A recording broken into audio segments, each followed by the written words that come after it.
Alex Jackson, Sheen Magazine. Go right ahead. I'ma just tell you, you are my second favorite character on the show. Mercedes is my favorite. She my favorite, but you because you give me just life. Thank you, baby. Thank you. And I love it. I'm like, okay. Like we doing that. That's what we doing. That's what we doing and how we doing it. Yes, I'm loving it. I literally watched the 4 episodes this morning. I'm on the 4th episode in between interviews. I'm like, I gotta watch this last episode. This is good. The show is really good. I'm so like excited for it to come on TV to premiere. Me too. I'm excited for it to be in their hands and people's hands. You know what I'm saying? And I feel like that you're gonna be one of the favorites. I know it. I know it. Thank you. Yes. So with this show, I want to know, of course, you know, films and movies, because this show is very sexual. It shows nudity. It's giving us life, you know. With that being said, even though, so far I haven't seen any nudity from you, but if you did a show, I ain't seen nudity. I saw from you, not from you. I saw, raunchy, but I ain't see nudity from you. But I want to know if you have a significant other, do you have those type of conversations, and how are those conversations? How do they, receive that? I think that you definitely do having those conversations. But one, I'm an artist, so to me, you're not seeing Nico nude. You're seeing Uncle Clifford. And you're seeing Uncle Clifford live in her body and embrace her fullness, her roles from Ruta to Tuta. You know what I'm saying? And I think that's a part of the revolution. I think that we are not accustomed to necessarily even seeing that. I remember actually, let me tell you, in my audition, my screen test for the show, they asked, so how do you feel about nudity? And I turned it around and I asked them, I said, let me ask y'all a question. When was the last time you saw a full-figured woman or man being made love to on camera? That's Black. I can only think of one. And there we go. So it's time for some more to be added into the lexicons, because everybody out here is trying to get full. Everybody's out here injecting themselves, trying to be plump. And folks is trying to get what we got naturally. So I said, why not? But I think that the conversation. You nude. I forgot. Okay. See, actually, let me tell you, I'm glad that that's an afterthought, because it's not, to me, the nudity on our show is not salacious. It is literally about seeing these people for who they really are, right? You can think that it's about TNA, that you come into the strip club for that. But when you come to P Valley, you are coming to see who these people are. You are coming to see what these women and men and characters and people on the LGBT spectrum, what they stand for, what they are about. So it goes far beyond the nudity. I think it dances up there with art. There are shots that are made, and with the directors and the shots that were made and chosen, rather, you get to really appreciate Blackness. You get to appreciate the lumps, the bumps, the whole. It's like a road, baby. It's like a road when you come up from the ankle and you get up to that clavicle. You know what I'm saying? You've gone through some things. And I think that that's just really beautiful and in a cinematic way that we have not been able to really, especially on a commercial level like this, be able to appreciate Blackness. Yes. Yeah. And me being from Memphis and Mississippi, right down the street. Come on. Yes. I'm like, this was so relatable. Like, I felt it from the accents, from the people, just the culture. I'm like, yes, like I love to see this and to know it's going to be on Stars. Like, I love to see this. And I'm like a fan of the show already. And I'm so excited for it to premiere so I can be tuned in every week. That's what's up. I appreciate that. I think people don't always give the South the credit that it's due. You know what I mean? That's where people come from. That's where folks come from. I was born and raised in Detroit, but we call Detroit up South because everybody in Detroit your grandmama. You don't have to go back 3 and 4 generations. Your grandmama or your mama. Somebody is down from Mobile, somebody from Macon, somebody over there is from Tallahassee, you know what I'm saying, Greenwood, Mississippi. Somebody is from one of those places down there. So to be able to be a part of a show that kind of engages our culture on such an artistic level, it's just like a gift. Katori Hall is a gift. And to be able to use the musicality of the language, you know, you talked about the accents. I'm glad to hear that you felt those coming from Memphis, because, you know, folks worked hard on that.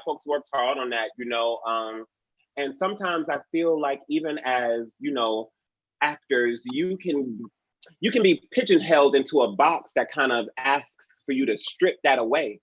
You know, take away the things that make you, you know. We all know how to code switch, you know, and make that work.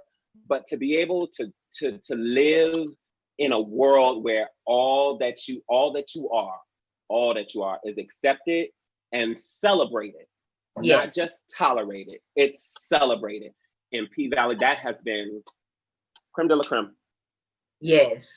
And your character is so funny and he gives me so much life.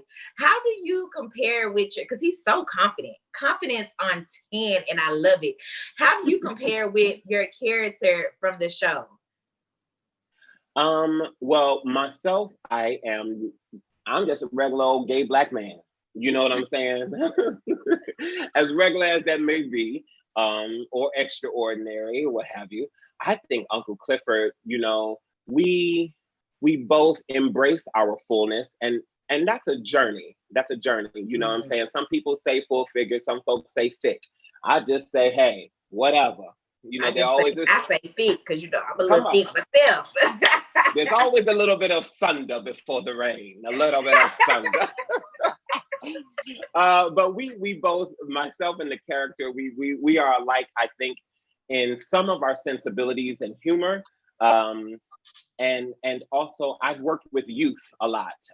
So that mentorship role we have in common.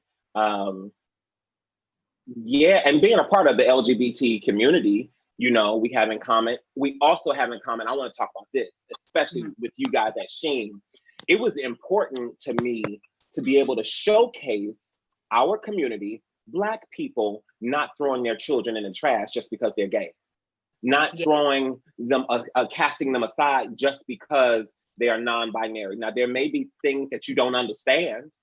There may be, you know, terms that you don't know, but it's about taking the time and consideration for that other person to understand that Uncle Clifford likes to be identified as a she, because she is a non-binary, queer, beautiful Black, you know what I'm saying, that identifies that way. But taking that opportunity to ask a person, how do you like to be called? Some people want to be called Nene because that's my nickname. That makes me feel safe. It makes me, or whatever their rationale is. That doesn't necessarily matter. It's about having the respect for that person. And I'm seeing who you are. I'm honoring you as a person and your life. And I'm going to talk to you as you would wish to be addressed. Right. And during this show, you know, you were, I think like what they call them, trying to think, in the strip club they call the moms, like a house mom or a den mother. House mom, yeah, house mom. Did you learn anything? Well, I guess she was a house mom and the owner as well. But with that being said, did you, playing that role, did you learn about dancers that you did not know before? Learn about dancers? Yeah, learning about the dancing culture that you probably did not know. I got more in tune with it. You know, I am a dancer and a choreographer as well. So it was a kindred to me, the language, you know, like when you get hyped, that tongue comes out and there's a little pop, pop, pop, you know what I'm saying? Like, and the nonverbal communication that dance kind of encompasses was familiar to me. But we did have some official official ladies that really are pros and really did dance in the club that are part of our cast that auditioned and booked roles. So that level of authenticity definitely added to the sauce that the show has. And I learned different things about, like, you know, tip out at night, you know, some of the logistics about the finances. It would be what I learned during the show. Yeah, because it's behind the scenes. Yeah, because I'm like, oh, you got to pay all these people. I just thought you paid the house mom and that was it. I did not know you got to pay that DJ, baby. You got to pay that DJ because you want that song to be hitting on your set, right? Yeah, I did not know that. You got to pay the owner. You got to pay the owner because, listen, we got to keep these lights on. We got to keep these lights on. And if I wanted to, I would have to get up there to, you know, do what I got to do to get some change. So there's reparations that have to come to this process. You know what I mean? Yeah, definitely. I was like, oh, okay. Like, I just thought the strip club owners just make money from the door and the bar. But I'm like, oh, it's way more than that.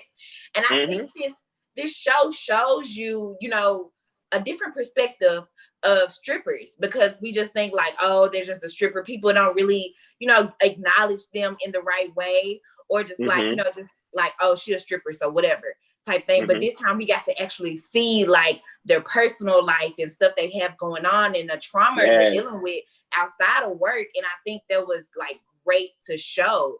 And also like the economics of it all, you know, there's a whole economic structure that's going on within this club, you know, and all of the women that are in there are not in there because they have trauma.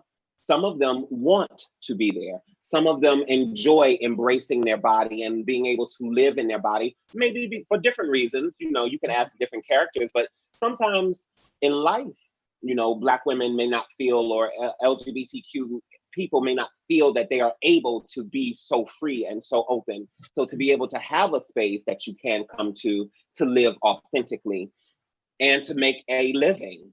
You know, I know that I'm going to be safe because I have a diamond at the door. I got a big L on the back up, and I got Uncle Clifford with some nails and a beard that will knock a mofo out. Do you understand? So you got to snatch a couple of edges. You know what I mean?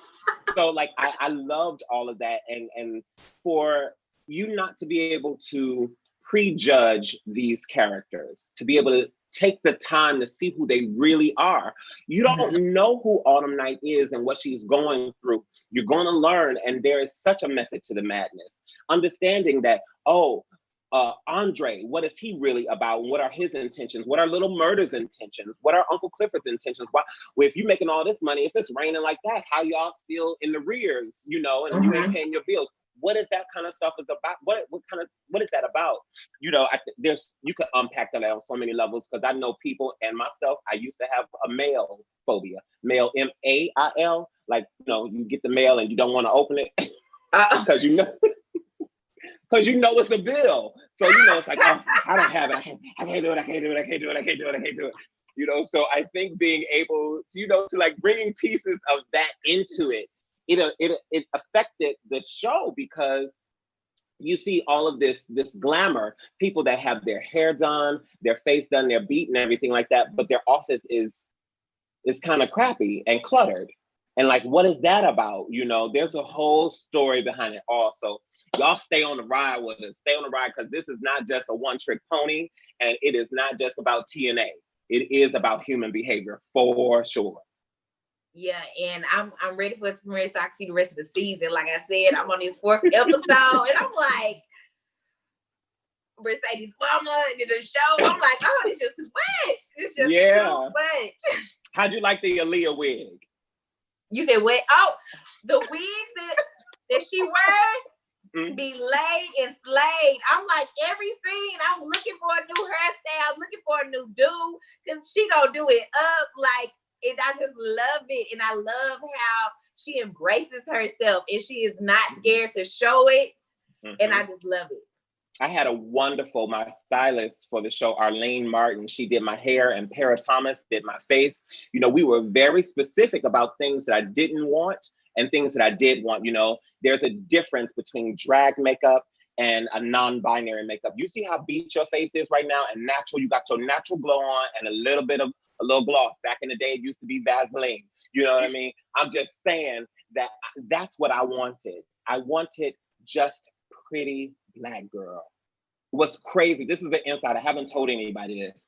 So when I was screen testing for the show, I totally unbeknownst to me, I took a screenshot from a Power episode, also on the net, that was on the network, and Shannon Thornton was who is Miss Mississippi. She was playing a character, I forget her name on Power, but I took a screenshot of that and I showed that picture to my makeup artist. And I was like, this is what I want. I was like, don't paste my eyebrows. Don't give me no extra arch. This is not what this is. I want pretty Black girl like this. And then for us to get booked on the job, she was just like, when I told her that, she was like, oh my God. So yeah, we became kind of like, we've been kindred since before this was official. Well, I appreciate you for speaking with me. I love you so much. I love this interview. I love this show. Thank you. And it was nice meeting you and nice for the interview. Nice to meet you as well. Much love to you and all of your viewers and readers. Y'all tune in every Sunday. Every Sunday. It's lit up in your living room, up on your tablet, up on your iPhone or your Android. Get them dollars ready. Throw it at the screen. Let's go. Okay. Thank you so Bye-bye. much.